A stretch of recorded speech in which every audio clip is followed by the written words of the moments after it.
Good evening, New Bedford Guide. My name is Chris Resendiz, and I'd like to welcome you back to our weekly show every Thursday night, 7 p.m. Local politics, local discussion, nationwide discussion, and just the happenings of the community in general.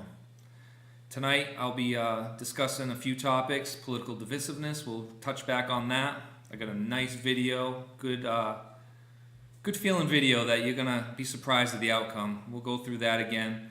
And I also have a great guest tonight, a figment of, basically a huge figure in the political scene in New Bedford, Councilor Brian Gomes. Been around for a long time, done a lot of positive stuff for the community.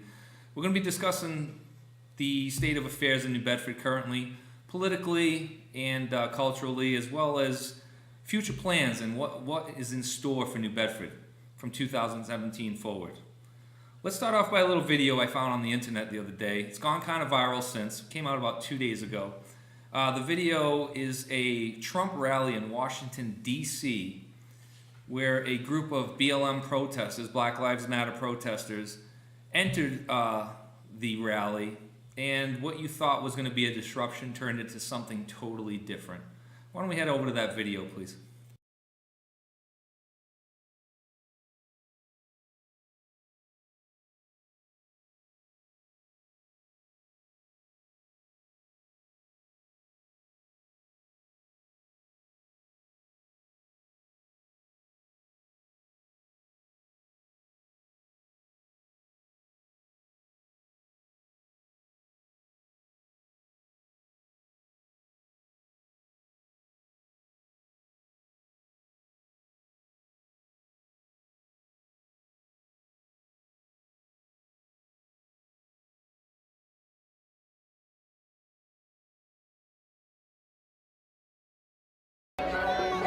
Black Lives Matter! You got a black man on stage that's getting ready to do some patriotic stuff. Don't even give them the spotlight. Everybody get back over here.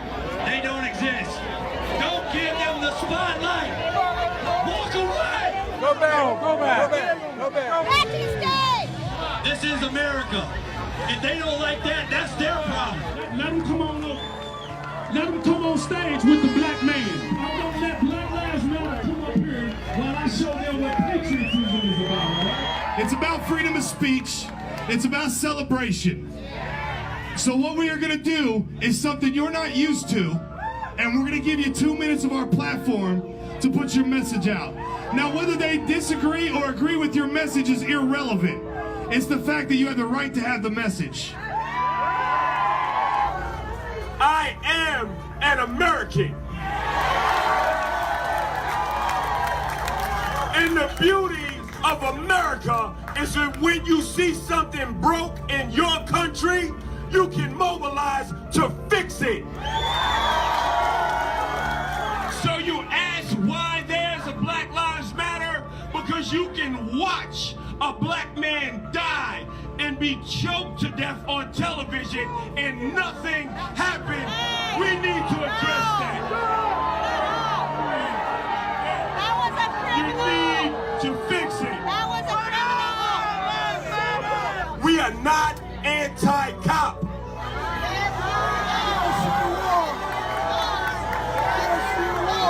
We are anti-bad cop. We say if a cop is bad, he needs to get fired like a bad plumber, like a bad lawyer, like a bad fucking politician. We don't want handouts. We don't want anything that's yours. We want our God-given right to freedom, liberty, and the pursuit of happiness. I want to leave you with this, and I'm gone. You're right, my brother. You're right. You are so right. All lives matter, right? But when a black life is lost, we get no justice. That's why we say Black Lives Matter. That's why we say Black Lives Matter. You don't care then? If we really want to make America great, we do it together.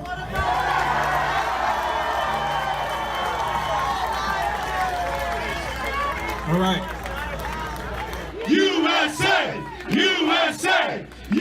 USA! USA! USA! USA! It kind of restored my faith in some of those people because when I spoke truths, they agreed. I feel like we made progress. I feel like two sides that never listened to each other actually made progress today. Did I expect to go on that stage? No. I expected to come down here, stand here with my fist in the air in a very militant way and to exchange insults, maybe some dirty looks or who knows what. If not on a grander level, but just person to person, you know, I think we really made some substantial steps without either side yielding anything. Yeah. I hope that they understand that one of the leaders of the Black Lives Matter movement is a proud American and a Christian who cares deeply about this country, who cares deeply about the people in it, whether they are documented or not. I want them to understand that we are educated, right? That we apply a strategy, but we come from a place of love, right? And we really are here to help this country move toward a better place, not to destroy it. A man who controls a 4,000-member militia shook my hand and said, I always knew I identified with you, but today solidified it. Wow. One of the heads of Bikers for Trump came up and shook my hand, asked me to take a picture with his son. A little blonde-haired kid named Jacob, like, that's special. Like, here I went from being their enemy to someone they want to take pictures with their children, and that's the power of communication. We came out, we were going to chant, we were going to do a demonstration, but we didn't have to. We just spoke, and it worked. I'm happy about that.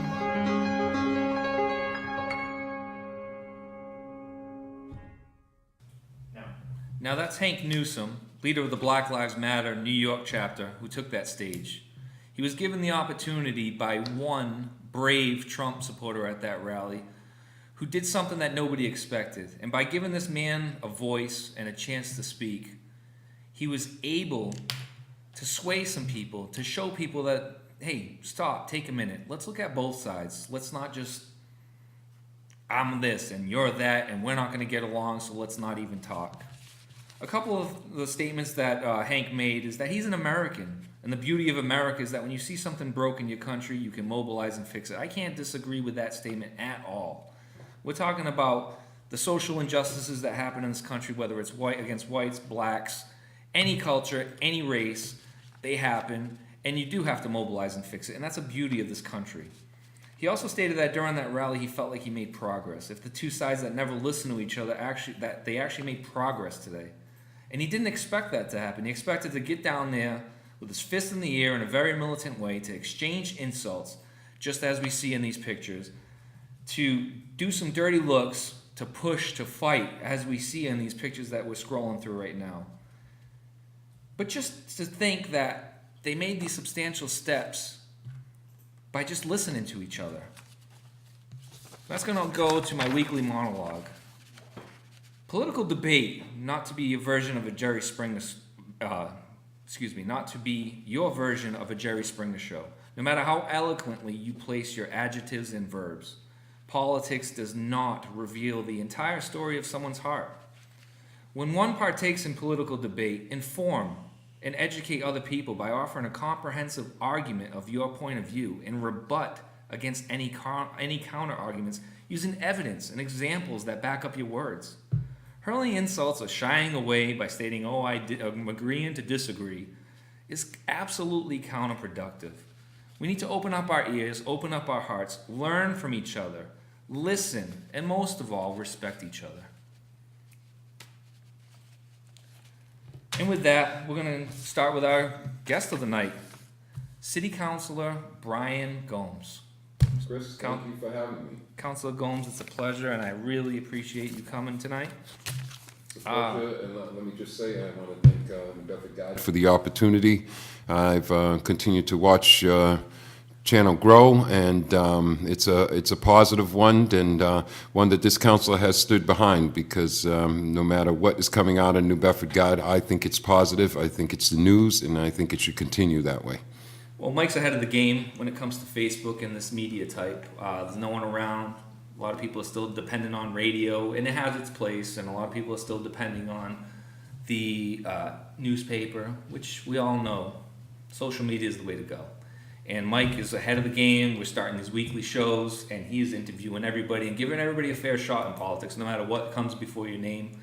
And again, when I called you and I reached out to you, you did no questions asked. You said, "Yes, I'll be there, and I'll voice out my opinion to the viewers of New Bedford," and we appreciate that. Thank you. Brian, why don't you give us a brief history on your service record, how long you've been in office, and I also want you to bring up why you, since 2001, you did talk about running for mayor, and it was canceled because of 9/11, and you wanted to keep it positive. And why not run again? When is Brian Gomes' next shot? And speak on where you started, how you got here, and what's the next chapter. Well, it took me almost 10 years to get elected in 1991. Started around 1981. Ran 5 times before I got elected. And the people of the city gave me an opportunity in 91 that was unbelievable. At that time, we've got 52 precincts in the city. I win every precinct in the city. I'm the top vote getter. Rosemary Tierney is elected mayor that year.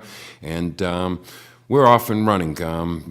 My history with politics, I worked for a lot of politicians within the neighborhood as a kid. When some were doing baseball or something else, we were kind of hooking up with people like Dennis Lawrence and Dr. Mike Marola, who was one of the first campaigns I ever worked for. Early 80s, I decided that I wanted to run for political office. I didn't like how some things were going in the city of New Bedford, and continued to run every time. In 1989, I finished 400 votes out of 5th place, and there was kind of a real letdown that year. And we came back in 91, and we never had to look back, and I haven't had to look back since. In 2001, I did run for mayor of the city of New Bedford because I felt some things were wrong, and the city needed change, and it needed to just step it up a little on what was happening. We were losing jobs. We were, the taxes were increasing. The crime continued on the streets, and some things had to change, only to face 9/11. And I'll never forget the morning of 9/11 when we first got the word and everything. I think most of us wanted to be home with our families. You wanted to gather everyone together once you kind of knew what was going on. And then I also knew that my run for mayor was on hold. We did suspend the campaign, myself, and at that time, Mayor Fred Careless, due to the fact that there was one concentration. It was on our world, our country, and the well-being of our country. And yes, and never seen a time like that in my life. But I knew that in the back of my mind, even though we had a campaign to continue, that we had just hit a dead end, because this was not going to be easy to hurdle over. We weren't going to get the attention that we would get in a regular year due to the dominating factor of 9/11 and what was going on. But we proceeded with the campaign and went through it, only to lose in 2001. At that time, I left the city council, actually, because I lose my seat if you run for mayor, only to get around April 1st of that year and find out that a colleague and a good friend, councilor from a Ward 6 councilor, and then councilor at large Tom Kennedy, was going to be leaving the city council due to personal reasons.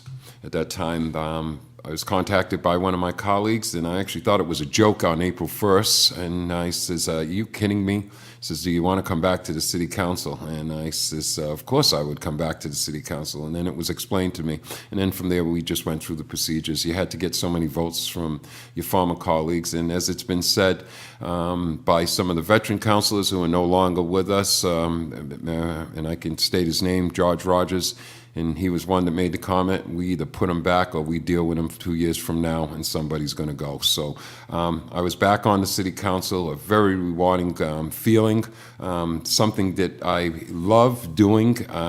It's about people. It's about our city. It's about making it better. And you pointed out something in the beginning with that film about bringing people together. You know, if we listen to each other and we talk to each other, we come together at this table and we say we're not leaving this table till we come out with something positive.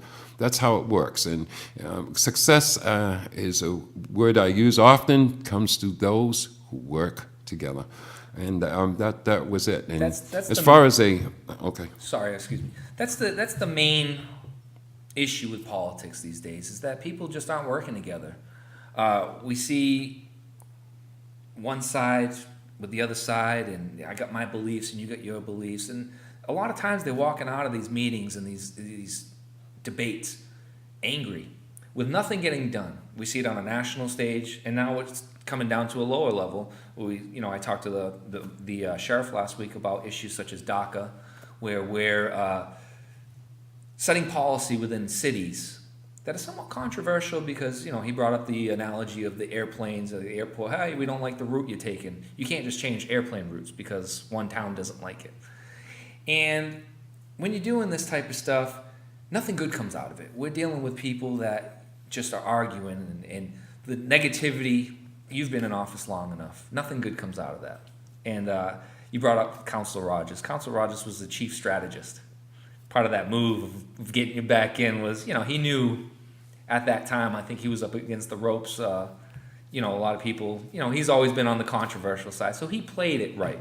And that's what a lot of people have to start doing, is we got to start playing the game fairly with each other and respectfully. Let me say this to you. When I came on as councilor at large, as I said, I was very, very proud to have been elected to the city of New Bedford. And I had that thought of, okay, we've got a class of 91 coming in, 5 new candidates at the council at large. You got a new mayor.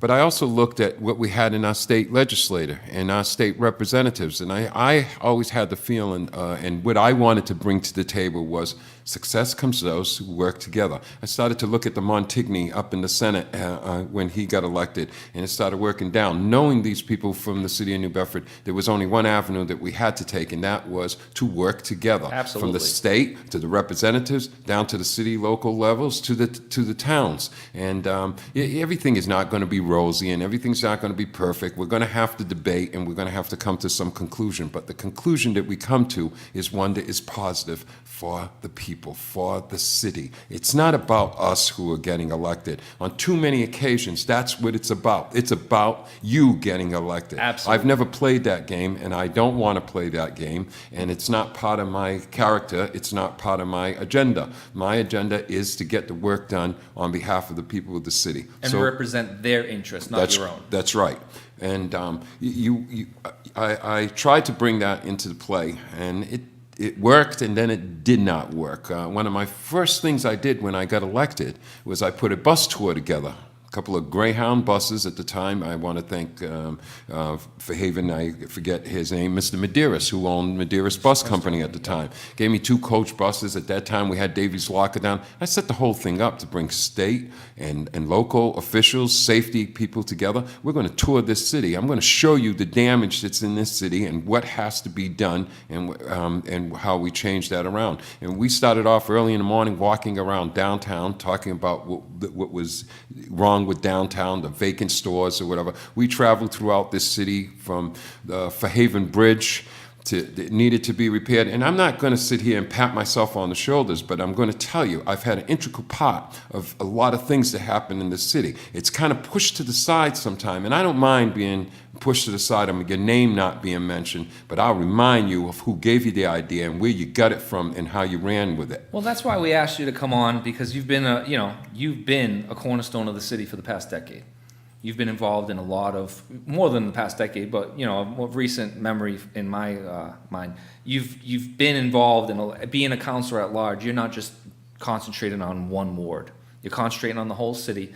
And that brings me, the coach bus is actually a great story that you got everybody together.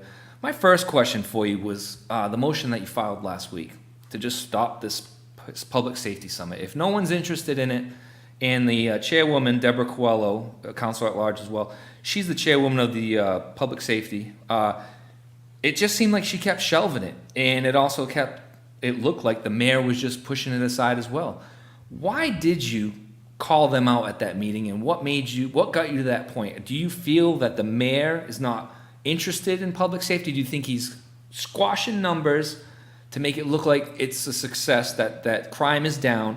And do you also think that Councilwoman Deborah Coelho is doing the same, and that's by shelving this summit, they kind of kept it quiet and, hey, things are good right now? I almost felt a little ambushed that night, and I'm a good thinker, and I'm a good guy to get ahead of the game, and I had a feeling when I seen what was on the agenda that something of the sort would come. I actually stayed very quiet that evening, going through the motions, taking the votes on motions that were before us, but when that came up, I had a feeling what was going to happen. And when the question was asked of the chief after he was done speaking, if he felt that there was a need for a public safety summit, I knew that I wasn't in trouble. I was just being ambushed, and I didn't appreciate that, because I would not do that to my colleague. And when it comes to public safety, I have been adamant, I've been thorough, I've hit it the way I feel that it has to be addressed, and that is no nonsense and a zero tolerance to crime in the city. What has transpired in the city early on was not was something that I just felt needed to be addressed, and I called out some people. And I wonder sometimes how the media follows up when you as a city councilor call for a public safety summit. You call for the mayor of the city to get out on the streets, get in the neighborhoods, talk to people, give them some hope that there's leadership. Our job comes with leadership, and you must show that, and you can't be afraid to go anywhere. And I've never been afraid to go into any neighborhood, anytime, by myself, not with police officers, to see my constituency. Yes. If I feel unsafe, then we'll do so. So my whole point is... Now, let me just interrupt if you don't mind. What was the response from the chief of police during that city council meeting when he was asked if the safety summit was something that was necessary? If I can remember correctly, it was negative to having the summit. That so he thought we were fine. We didn't need a safety yes, summit. We will continue to work. Now, I'm not here to badge the chief or anything. I have respect for him. I've known him for a long time. I was one of the champions behind him and believed that he could do the job when he got the job, and still do believe that. But not one person knows it all. And I felt that at that time that we had to step up the effort in this city. It's been going on too long. If you take a look at some of these neighborhoods, it's the same neighborhoods. I've been around for almost 28 years. I'm talking about some of the same neighborhoods that I traveled through years ago and said that we had to make change. We traveled through them several years ago and said we're going to make the change. It's the definition of insanity. We keep doing the same thing. It's out at Right. Ward 2, down at Ward 6. We stand in the North End with congressmen and a big check that we're going to revitalize, we're going to do this, we're going to make these homes. And then you look at it 2-3 years later, we're in the same predicament because we have not put a comprehensive plan in place. When I wanted to have the summit, it wasn't about badgering what the police were doing. And let me just say this, it's funny that I opened my mouth like I did, and all of a sudden you got the mayor on the street, walking in the neighborhoods with the police chief and everything. He was on Mike. Mike was live with them. Right. Yeah. And when I sat back and seen that, I said, yes, there it is. I spoke. It's happening. I called for zero tolerance throughout the neighborhoods. All of a sudden, and you get to credit the men and women in blue, who I know very well because I watch them each and every day, whether I'm on the streets on the weekends or whatever. I don't go home after I'm done with a function. I'm checking out something that I've had a complaint against in the community, or I'm basically kind of monitoring what is going on, because if you don't feel it, you don't see it, you don't taste it, how am I going to address it downtown? You got to How gauge am I the gonna temperature address it? somehow, and being boots on the ground is the only way to do it. That leads me to my next question, and you've already touched upon it. The state of the New Bedford PD, as well as the fire department. We're talking funding, we're talking leadership, how they're being told to police, how they're being told to fight fires, and the overall infrastructure of our departments. Are they getting enough money? Are they getting enough support from the council, the mayor's office?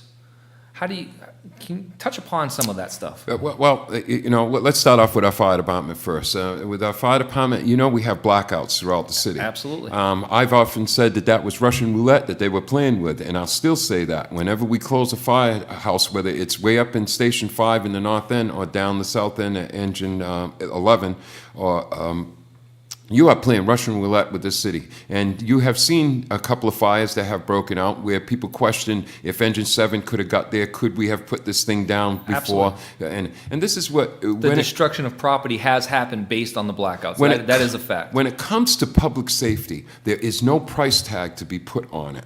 People pay taxes, and people deserve to have that public safety there when needed, whether it's fire or not. I have always been a champion of the police department and of our fire department. There is no one in them departments that can't say that I haven't stood by them, because I've stood by the police department when they've been spit on, when they've been told off, when they said that they were on Bunnell Court doing something that they weren't supposed to be doing.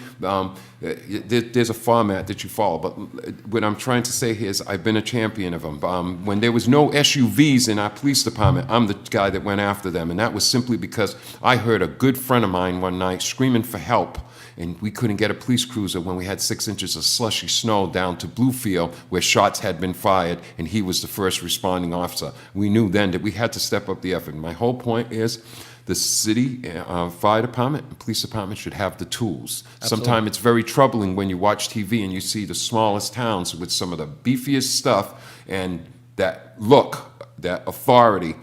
That's what Brian Gomes is all about. And the police and the fire department have one job out there, is to provide public safety, to take care of property and whatever, to protect the people of the city, and they should have the tools. Well, it's reassuring that you take care of our first responders like that, And because it's a selfless job on both ends, and it's a job, especially with the police department in 2017, that they do get a bad rap for a couple bad apples in the bunch. Not New Bedford in general, but just police in general.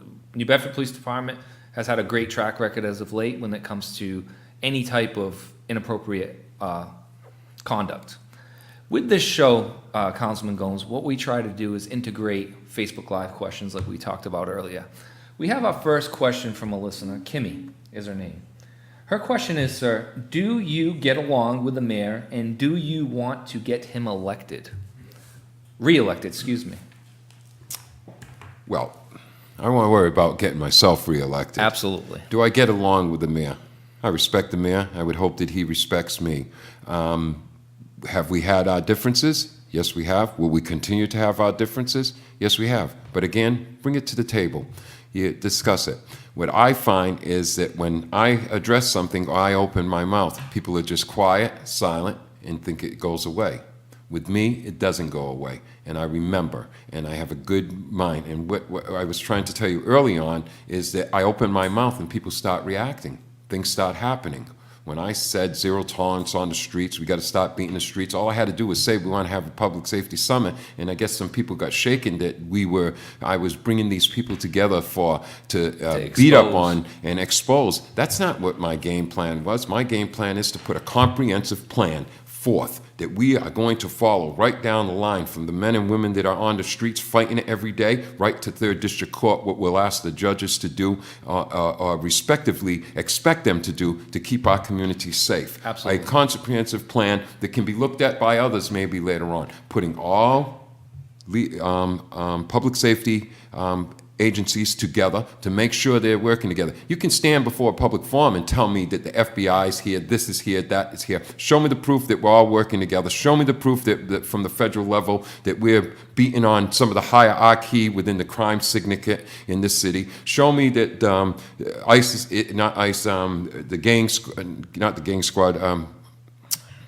ATF. Those people are here so that we're getting guns off the street. See, Yeah. I'm a believer that a city of 100,000 people will never get rid of the crime altogether, but I can damn send a good message out to the criminal. In this city, it's not going to be tolerated, because we'll come at you with everything that we have in order to make our city a safe place. My mind is boggled because I didn't know that there weren't safety summits that already took place. We had one back in the... That's my opinion, that's something that should be a mandatory meeting of sorts. We don't have to make a big deal about it. We don't have to make curtains and announcements. But there should be a regional meeting where the feds are involved, what you asked for, and it should happen at least biannually, in my opinion. Reviewing stats, reviewing troubled areas, coming up with comprehensive plans. So I'm hoping by exposing and giving more gas to this safety summit that something comes out of this. Let me just say this to you. Go I ahead. did put the summit on hold because of the lack of interest and because I want to prove a point. I want to prove a point. You think everything is safe? Well, okay. Let's monitor what has happened since that meeting. Let's monitor what happened last night, the night before, what continues to happen on a daily basis. As I said, we're not going to be able to stop it all, but we have to come up with a plan of action in how we deal with this. And I think letting the criminal know that there's no game here for them sends a clear message. Absolutely, sir. We're going to move on to another topic right now. Rental properties, landlords. Landlords are getting a very bad rap. And I'm not one that just fully blames it on the absentee landlord.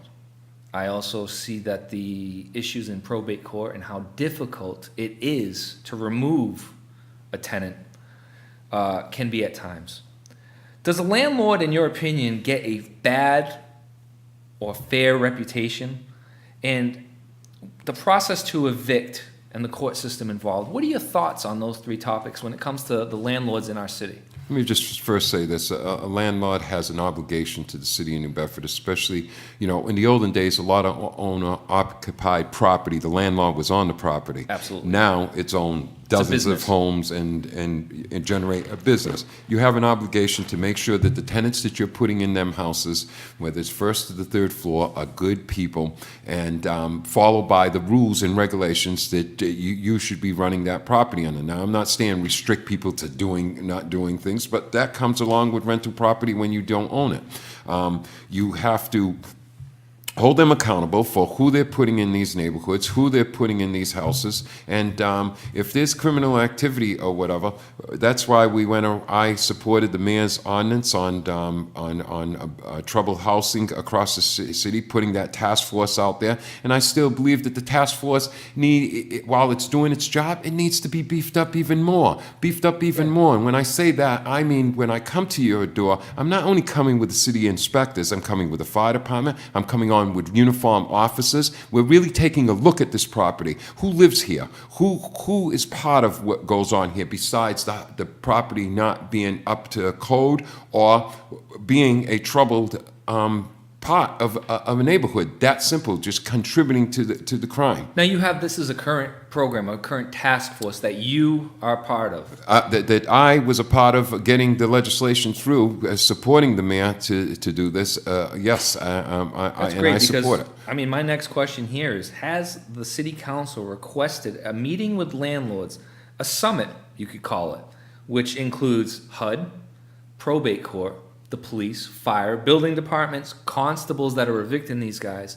And if they haven't, why not? That was actually my next question. So Well, you kind Chris, of a already lot of this has been done before. Yes, sir. And whether it should be repeated for the initiation of knowing what the city expects from them, what maybe HUD expects from them, what we expect as a city, I could always believe that a meeting could be called or whatever, but it's something that has been done, and the rules are there. It's flat out. This is what we're expecting, and this is what should be done in the city of New Bedford in order to bring back some of these neighborhoods. As I said, some of the neighborhoods that we talk about that are troubled, there are many great landlords in this city. Take good care of their property. The first sign of any problems, they address it with the tenant, let the tenant know that you're in trouble. And possibly maybe eviction, or you're under probation in my house. It's that simple. You put on notice. That's right. I may be asking you to leave because I'm going to be the owner of this house, and I have to look at the people next door and across the street. And in many of these neighborhoods, I want to point out, whether it's up in the north end or in the south end, a lot of these people who have owned these houses have owned them for 30, 40, 50 years. This is where they brought their families up. This is where their memories are. They don't want to leave. We can walk out of this building right now. I'll take you to neighborhoods where there's destruction next door. And right next door, it's one of the most beautiful pieces of property. The hard wood in the building. And it's a the shame. double closing power sir. doors as we had when we were kids. I'm sure you maybe you didn't remember that, but I didn't have power doors, but I did live in my last apartment in New Bedford. Did have the double closing doors for the parlor and all that. Well, It you know what beautiful that was wood, all yeah. about when, just to go back in time a little, that was Keep the all heat. about, no, not so much keep the heat. There was one living room that was all the fine furniture Oh, yeah, and yeah, a of beautiful course, stereo yeah. on there, and then there was that other living room where the family hung around, and you really didn't get to go into the nice room unless there was company brought to the house. I had one of those at my parents', and they still have that room. We're going to move on to another topic. Well, actually, let me just touch one more question on that. In your opinion, does the crime in this city, I already know the answer because you kind of already stated, coincide with these troubled, highly populated areas that are mostly owned, you know the properties, by the business landlords? Does it go hand in hand, do you think, in your opinion? It does go hand in hand, but let me say this about the crime, and this is what I told them a long time ago. I told them a long time ago, if we didn't get into these problem areas and deal with it, that this thing would grow, and this thing would be like a tooth with an abscess, and you would start seeing it spread across the city, and that's what we have seen. They've done what they've done in them neighborhoods, and now the criminal elements have It's growing. spread across the city. We also have another problem, Chris, that's going on in this city, is that some of these people are not people that are from the city. They are people who have relocated here, okay? And they have brought their problem. You can tell because they don't have respect for the city. They don't have respect for the people. No They don't attachment. have, that's right. They got They no didn't play connection here. softball with these That's guys right. and baseball? Their dad didn't work in one of the local factories and Yes, sir. contribute to the boys club and this club and that. They've got no connection, so they don't give a darn about what's going on. So here. what we got to do now is, I touched upon this with the sheriff last week, and one of my big things, in my eyes, that we're doing incorrectly as a society is we're all about fixing, and we're not about raising. We need to turn the way we deal with problems nowadays on its head. We need to really concentrate on the family and on the youth. And we talk about, put them in sports, blah, blah, blah. But we really need to take ownership in these out-of-towners and get their kids involved in programs. Set up stuff where you can teach a father to be a father that didn't have a father. We're at a point now where you're looking at the kids having kids generation. That was the late 80s, 90s. Those kids having kids are now grandkids having great-grandkids. Okay, that's where we're at right now. And a lot of those are single-family homes and young homes where there's no father and there's no structure. And we really need to Chris? we need to get back to those values. Yes, and we have to get back to those values, but let me say this. Before that, there was families that came up with single-family moms. There is no problem with Single-family single dads. families And if they it's done took correctly. care of business, and a kid knew, this is what I expect from you. When you go home, you stay there till dad can get there or mom can get there after work. You had a good neighbor that watched out for the kids. You respected. The kids respected. When your dad came out and told me, Brian Gomes, what are you doing? I didn't look at him and tell him, Chris, your dad, you're not my father. You don't Yeah. tell me. I followed because you respected.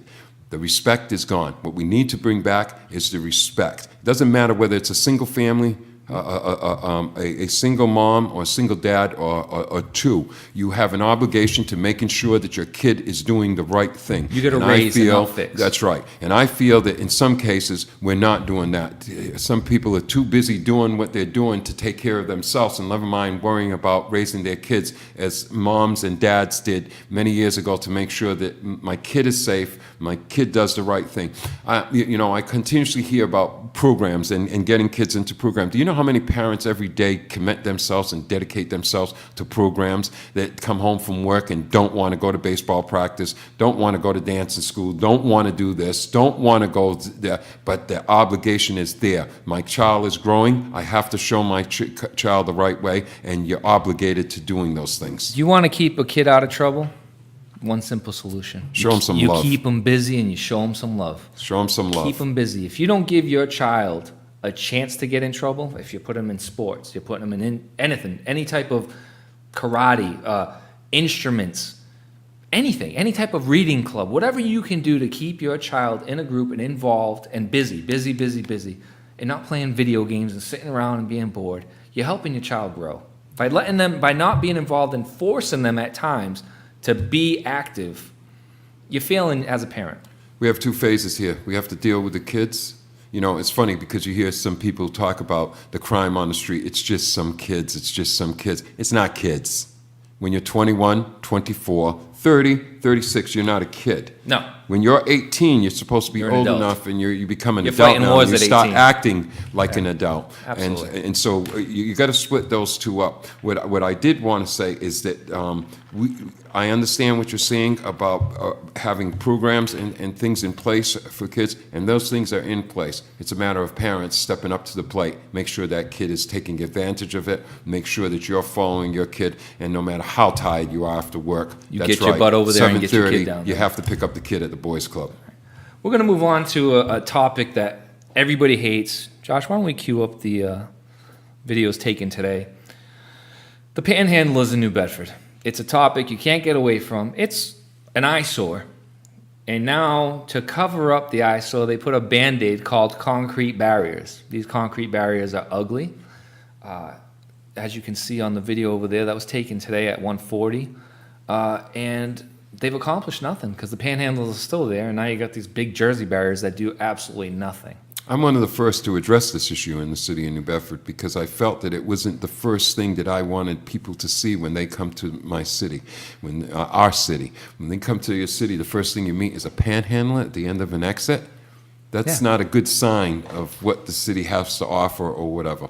Now, when we were younger, when you seen someone out there, it was usually a veteran Yes. that needed help or whatever. We have the services for veterans. The first veteran that I see out there that has a vet sign or whatever, I'm going to make sure that that person gets to Mr. Gomes or one of the houses or agencies in this city that need to get attention. The panhandling has gotten out of hand. I've said it from the beginning. This is not about so much being poor or homeless. This is about a drug addiction that is out there. I see grown men, bigger than me and you put together, that are out there, standing there, and I go, you could do almost anything when it came to labor. You could work construction, you could do this, you could do that. And you know, sometimes you have to crawl before you walk. You walk before you run. It's like being out of a job right now, and I don't have a job.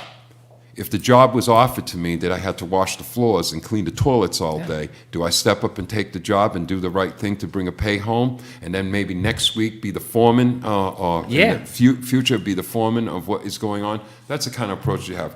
As far as these concrete barriers, they are ugly. And I did see a picture on Facebook today that said, how about some bushes or whatever that grew out of this and took up the whole entire space. Sounds like something that we should be considering. But me, from the get-go, I wanted to do a permit process, a simple permit process by ordinance in the city. For you to collect money on the streets, you would have to get a permit. If not, you get a civil violation. That's right. And you would have to have also an organization that you were supporting. You know, when we meet the firefighters out there with the boots? Yes, sir. Or you meet the bike groups out there trying to get they are committed to an organization. That's why they are there. And to have these people permitted would stop them from that. I'm not against the homeless. I have a feeling. I know what it is to sleep outside last year for the first time in my life and know that homeless looks just like me and you. That was my comment, because that's what I realized that night. Because when I first arrived that evening, I met several people who I thought were part of the organization, only to come to find out that they were homeless. So homeless looks like me and you. Yes, sir. And we should have the services there to try to help anyone that is in need. And we do have the services. Some Councilor people do Gomes. not want the services. They don't want the help. They don't want to follow the rules. But it's also easier to just stand on the corner. There's one in particular, and anyone that watches the New Bedford Guide knows exactly what I'm talking about. She's out there every day with her smartphone saying she's homeless, but she has a $500 phone.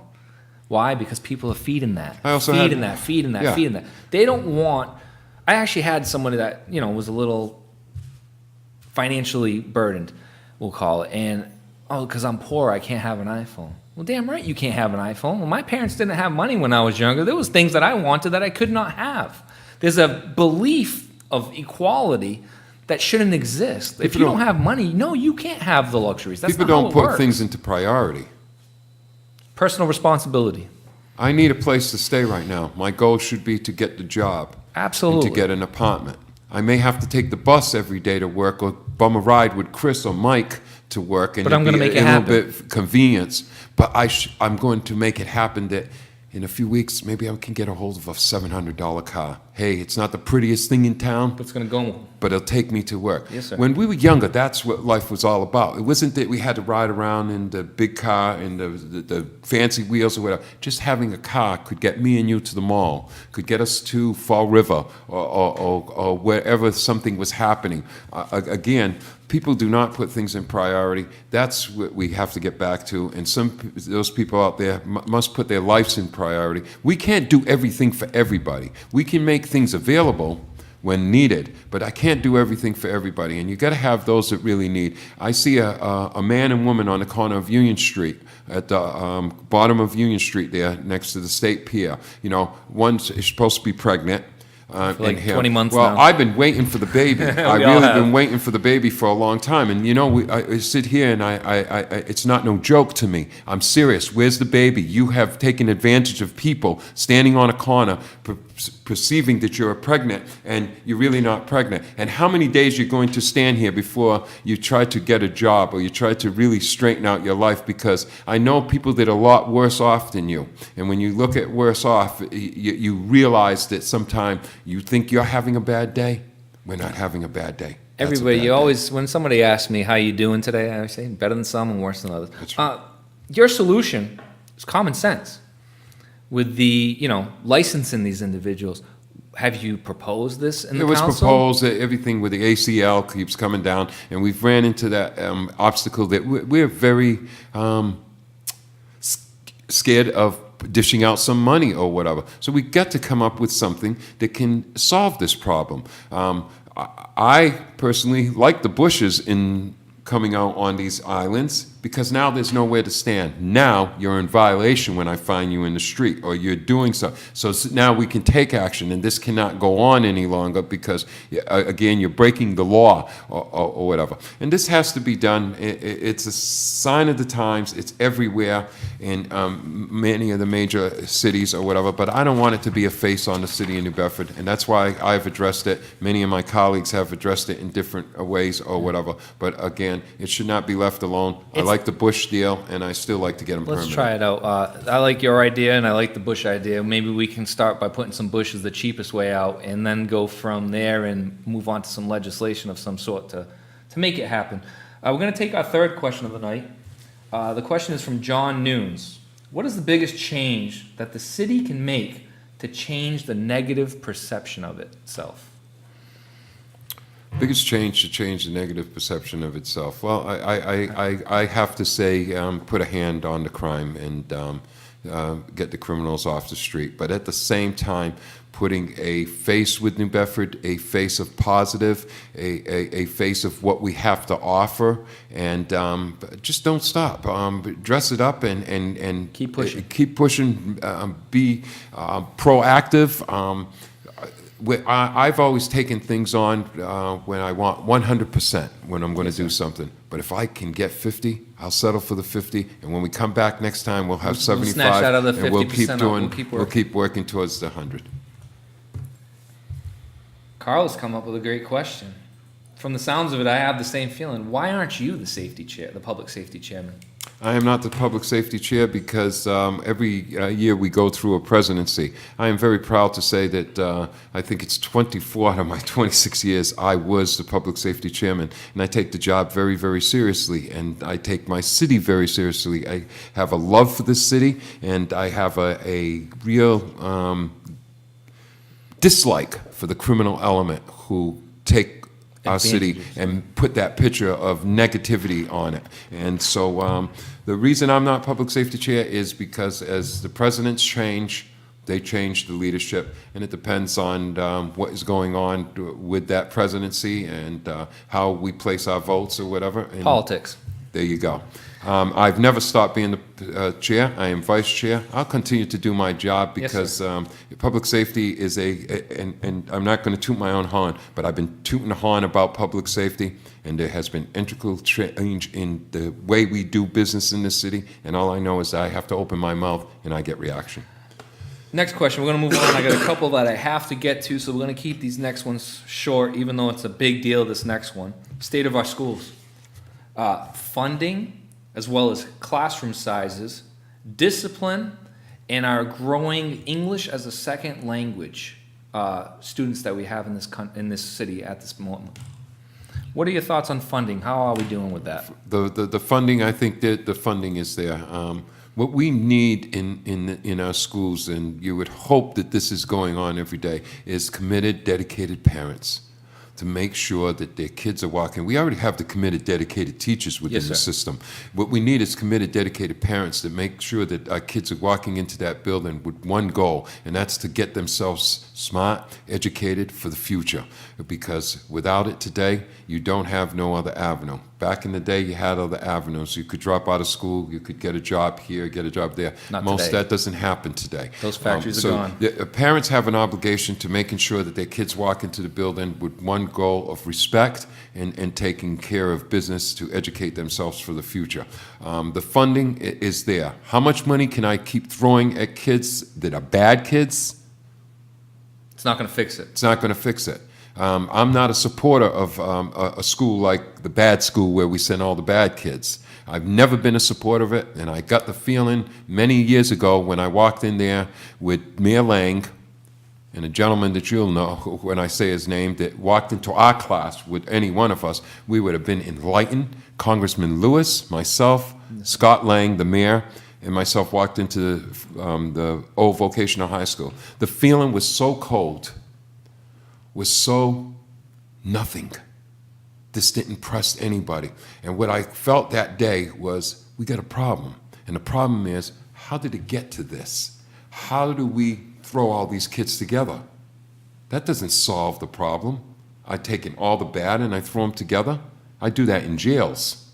Children Bad? shouldn't be treated that way. No, I expect more. And how did this get to the point? How did a child get to the point where it is so out of control that no one has a control on this kid, not a parent, no. Well, then there's certain levels that we have to deal with this. But it should not be all placed on the teachers. It shouldn't be placed on No, the school absolutely system. not. It comes from that village and that home that you're supposed to come from. Goes back to what I said earlier. Okay. We got to start raising and not fixing. That's and right. this is a fix, and it's a bad fix. And what we need to concentrate on is, hey, we lost this battle. It's just like a war. But we're going to come back with a better plan and overtake this war. Just as far as the go ahead. discipline within our schools, it's a simple matter. Every school year when it starts, this is the rules and regs that go with schools in the city of New Bedford, how we expect you to act, what we expect from you, what we expect from your parents. And matter of fact, this one form that I've always said, take it home to your mama, take it home to dad. Show them the form. This is what I expect from my children, from our children of the city. This is what I expect from you. Sign the paper, bring it back. Because when you come back, there's no games being played. There's one goal. We're here to learn. We're not here for fun. We're not here for the beauty. We're not here to be the big man in the classroom or whatever, because, see, all that has gotten out of hand. All the bullying and everything. The That's a bullying big has issue. gotten very serious. We all know about bullying. There was bullying when I was back in the Bullying's days, always been there. but it didn't last long. No. Because I've often told a story about bullying. When we bullied and we had to play a sport or so, the guy with glasses that no one wanted to pick and got bullied on all the time, he was the last man standing when you needed that ninth man.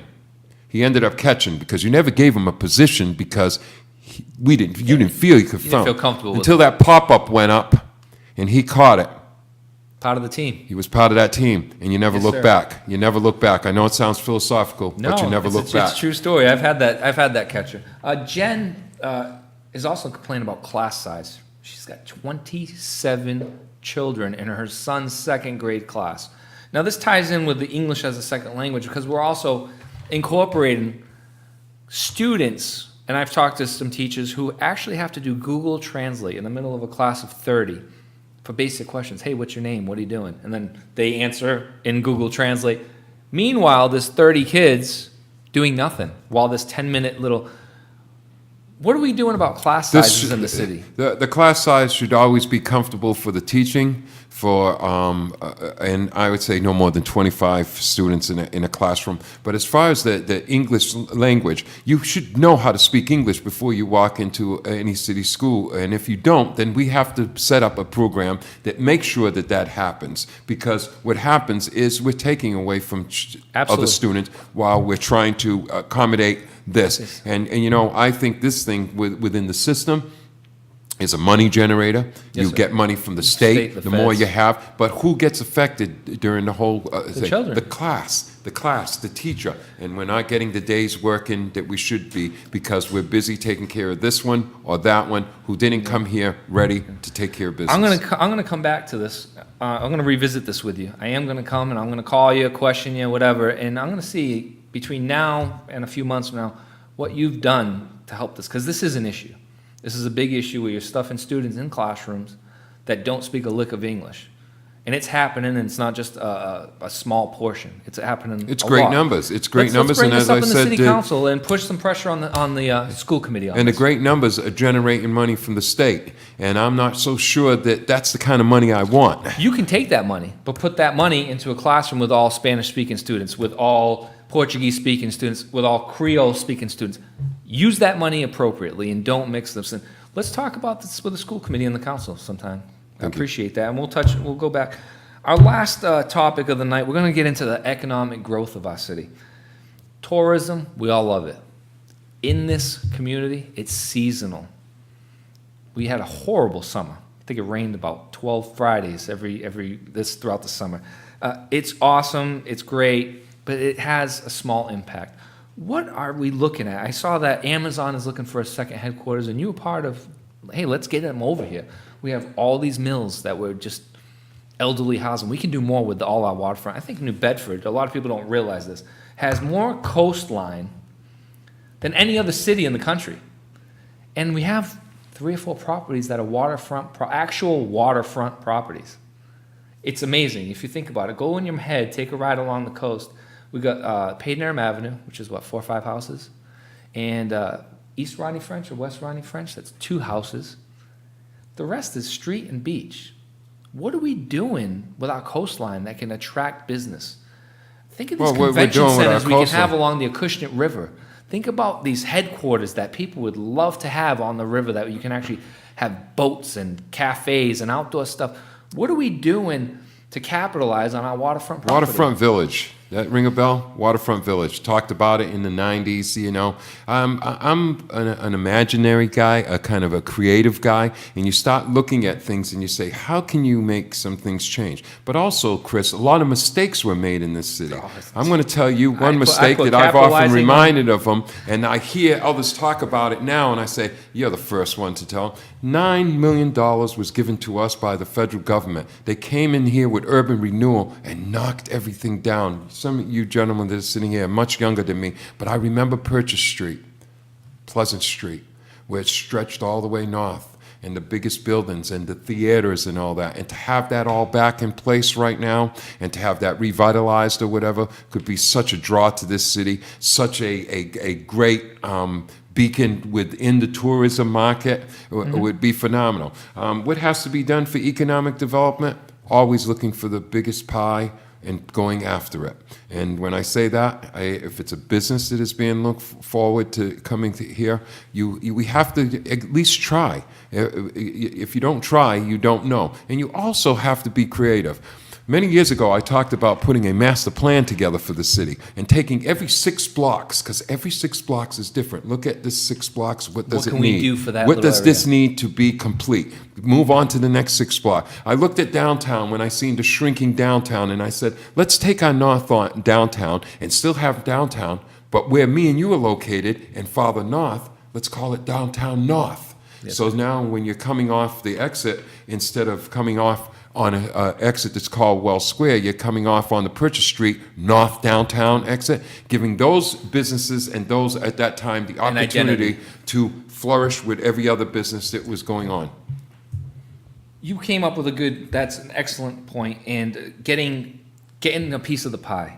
Taunton has introduced a unique lease and rent rebate program with their Economic Development Committee that provides grants for small businesses to offset their leases for the first year or two. Will you commit to investigating in such a program for the North End, the South End, or any downtown business groups? I mean, you got to look at these programs, and Taunton is doing it at the moment. And if you look at the Green, they have developed quite a bit. Well, you know, the funniest thing is we had this in place. We had the South End Business Association. You had the North End Business Association. These were associations that right now could take this on in some way. They're gone. They're gone because of a lack of an initiative, a lack of support. A lack of support and the leadership that should have made sure that they stayed in place and that we were able, but they became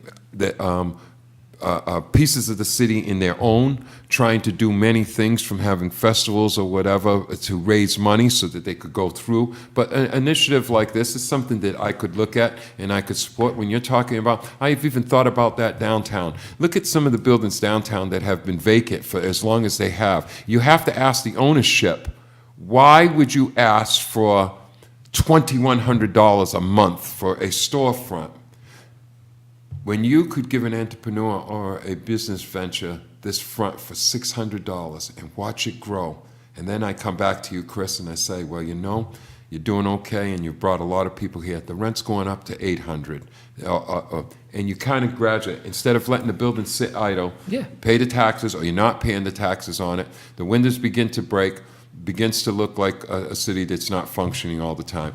I know our time is short, but everything is not about downtown, but it is about downtown. And if downtown does not flurry all the time, then you have nothing going on. There's nothing more magnificent than to see AHA nights. Yes, sir. When I arrive at City Hall and I can't find a parking space, I'm loving it. It's a good thing. When I see people with carriages and people walking around and the photographers running around because there's pictures to be taken because of what the highlights are or whatever is happening in the city, that is a good, but that has to happen all the time. We can't just do that here and there. I was in White Plains, New York, buying a car with my dad probably a month ago. Monday afternoon. 3 streets shut down, open market, people cooking lunch on the streets, small businesses with their proper licensing, fresh produce on the street. And if you've ever been to White Plains, it almost reminds you of a larger New Bedford. My dad and I looked at each other and was like, what the hell? Why can't this happen in New Bedford? Why don't we have these open air markets throughout late spring into fall, especially now? I mean, people love their pumpkin spice. We can be doing stuff. We have the Spanish community. We have the Cape Verdean community. We have the Portuguese community. It all has to be brought together. Think about the food you can eat downtown with these open-air markets. It all has to be brought together. I'll give you a simple couple of things here. There's an island right down the street here, which we call the Octopus, where the lighthouse is located. I wanted to take that island and I wanted to put flagpoles on it. I wanted to put every culture of this city on a flagpole. You see the draw? Yes, sir. Years ago, we talked about, Mr. Farrell talked about bringing a museum to the city. It would almost be like going to Portugal. You walked in the door, we're in Portugal. We had dinner in Portugal, but all 3 of us can walk out that door and go over to Cape Verde or go to Polish. What an idea. Why was it? I think it would have been a draw for this city that would have been phenomenal. They would have been coming from all over because we can't all afford to go to Portugal or whatever, but for one night, we could live it. Right there. I had this question and I was about to skip it because we're out of time, but you just brought it up. The downtown post office wants to move trucking to Mount Pleasant or retail to another smaller space downtown. That huge parcel that's in the middle of downtown that's kind of like the last of the developed, kind of where the development ends downtown. Why don't we have mass development, take the building from the feds, convert it to allow the New Bedford Museum more space or a convention type center, like you just stated, in a public function area. We can do that. That's something that they already want to move. It's a bad location for big trucks. We all know that.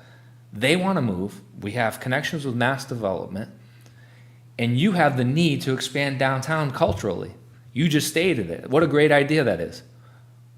Can you get that ball rolling? Will you look into doing something like that? Will you push this? I'll be glad to push anything. As long as I've got the gumption to get up every morning, I will continue to do the job until then. Of course, you want to do that. Let me just point out that there's so many things that have been talked about and pushed to the side. I talked about baseball in the city of New Bedford. We finally brought baseball. I talked about certain things. We got a walkway down on the dike. Beautiful I walkway. proposed that. And I'm not going to back down from anybody, not the media, nobody. That's a beautiful I proposed walkway. that.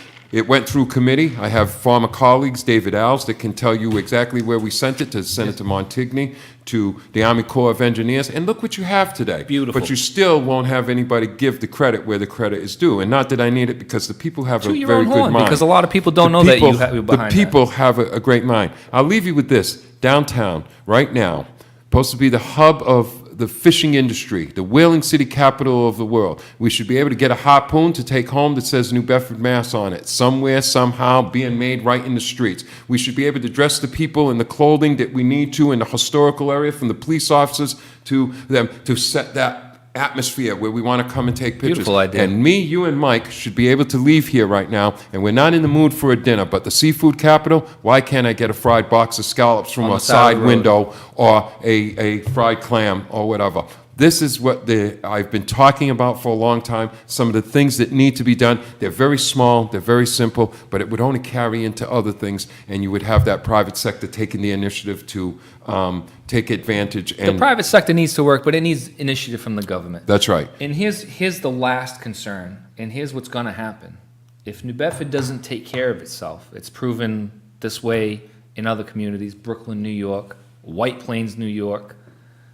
Are you in fear of gentrification? Because it's coming. Once the city fails, what happens is investors come in, buy everybody out, kick everybody out, and turn it into what they want to turn it. Are you ready to give up your culture of your city that you grew up in to these investors? Because that's what's next. I'm not ready to give the history of this city up, the cultural diversity of this city, what this city has been made up of all our lives, and what it can be. What I want to do is get some people together and work together so that we make a functional city that works all the time. As I said, we can't only do it on AHA night. You can't only do it on 50s night. Another thing, Joe Jesus, 50s night. What a fantastic night that you see downtown. You know how many times I've said to Joe Jesus, if I was the mayor, you'd be doing 50s night Thursday through Sunday. Because, see, 50s is just one entity that would draw people from all over the world. So you imagine can us expand stepping it. that whole weekend of this 50 thing in the city of New Bedford for a whole weekend with bands like Sha Na Na, and it goes on, bringing them to the city, bringing that kind of attraction where we're able to look at each other at the end of the weekend and say, we just drew 300,000 to this city, and the number keeps growing every year because of the attraction to come here and dress as Elvis, be the 50s, dance it, teach our kids the history of it. Yes, sir. And that's just one entity. Downtown has to function all the time. It can't be a dead zone when these other entities are not out there playing the game that bring service to the people of the city. I was a little nervous having you on. I knew you had a lot to talk about. Over 2 decades of service. I got a lot more to talk about, but the Listen, time runs we're out. 10 minutes past time, and you're one guest. I mean, we had the video. Excellent conversation. Thank you so much for coming. I will be checking back with you. You are an interesting subject. We have a ton of topics, and you are a voice in the community. And I want to go back, and I want to look at these interviews 6 months from now, and I want to play them. Say, Councilor Gomes, you said you were going to do this. You said you were going to do that. Tell us what you did. And we're going to check back, and it's not just going to be you. It's going to be everybody. This New Bedford Guide is a new format of these live shows that's going to bring New Bedford into the 21st century with information and keep their politicians in touch and to see what your politician's really about. I think last week's episode, I was told by several people, made the sheriff look more human. Now this week, I'm going to see what they say about Brian Gomes.